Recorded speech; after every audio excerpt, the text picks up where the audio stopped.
Imagine being 10 years old and watching your father lose everything. Not just his job, everything. The savings vanished. The house, gone. And worst of all, that fundamental belief that tomorrow would be better than today, shattered. This was the Great Depression. And for the greatest generation, born between 1901 and 1927, it wasn't a chapter in a history book you could close and walk away from. It was the soundtrack of childhood. It was the defining psychological experience that would shape not just their lives, but the emotional architecture of an entire nation. Let's talk about what happens to a developing brain under extreme scarcity. When you're 7 years old, and you watch your mother stretch a single meal across 3 days, something fundamental shifts in your neural pathways. You're not just learning about hunger, you're learning about the world itself. Child psychologists now understand that these early experiences create what we call scarcity schemas, deep mental frameworks that shape how you see resources, trust, and your own worthiness. You learn, at a cellular level, that the world doesn't owe you anything, that survival isn't guaranteed, that asking for more isn't just uncomfortable, it's dangerous, because you've seen what more costs the people around you. You wore your older brother's shoes until your toes bent against the front, not because your parents didn't love you, but because there was no choice. And here's what's psychologically fascinating. You didn't resent it.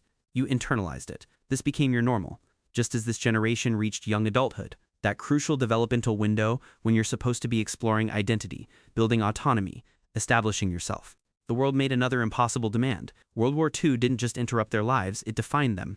It forged them in fire. 18-year-olds stormed Normandy beaches, 19-year-olds flew bombing missions over Europe, knowing statistically they probably wouldn't survive their tour. And the ones who stayed home, they rationed sugar, grew victory gardens, worked factory lines until their hands cracked and bled. Think about the psychological weight of that moment. You've already survived one collective trauma.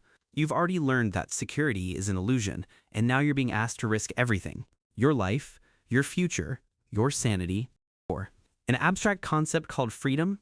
Extreme shared adversity does something profound to human psychology. It doesn't just create resilience, it creates an entirely different relationship with suffering itself. Modern psychologists have a term for what the greatest generation developed: Stoic pragmatism. It's not quite Stoicism in the philosophical sense, and it's not quite pragmatism in the American tradition. It's something uniquely forged by their specific historical moment, a belief system built on 3 fundamental pillars. First, hardship is inevitable, not something to avoid or fix, but the baseline condition of existence. Second, complaining is pointless, not because your feelings don't matter, but because expressing them doesn't change the material reality you're facing. Third, the only thing that matters is what you do next, not how you feel about it, not whether it's fair, not whether you're properly supported, just action, movement, forward momentum. This isn't emotional suppression in the pathological sense we often talk about today. It's something more complex. A strategic psychological adaptation to overwhelming circumstances. Here's where it gets really interesting from a psychological perspective. This generation didn't avoid talking about their feelings because they were emotionally stunted or damaged. They avoided it because feelings were genuinely a luxury they couldn't afford. Imagine you're in a foxhole in Belgium, or you're working a 16-hour factory shift, or you're trying to figure out how to feed 4 children on a salary that barely covers rent. In that moment, processing your trauma, exploring your emotional landscape, engaging in introspection, these things aren't just unhelpful, they're actively dangerous.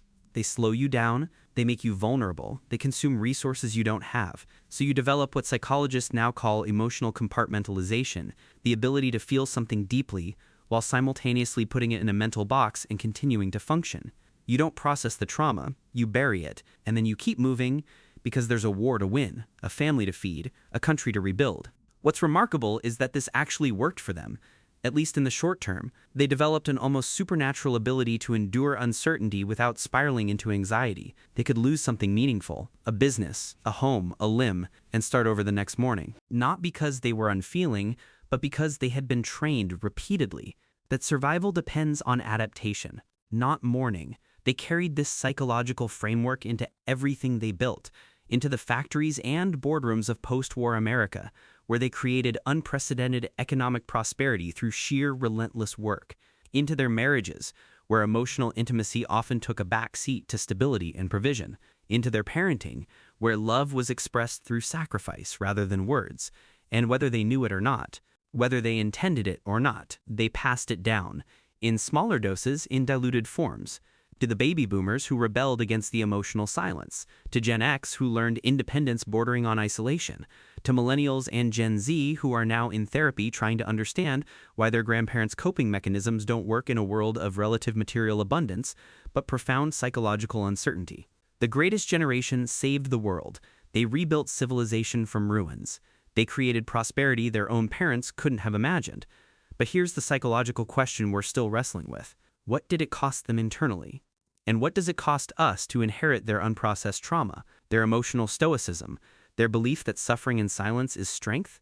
Understanding them isn't about judgment.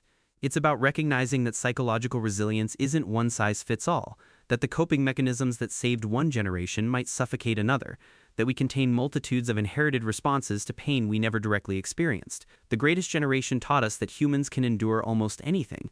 The question for us now is, just because we can, does it mean we should?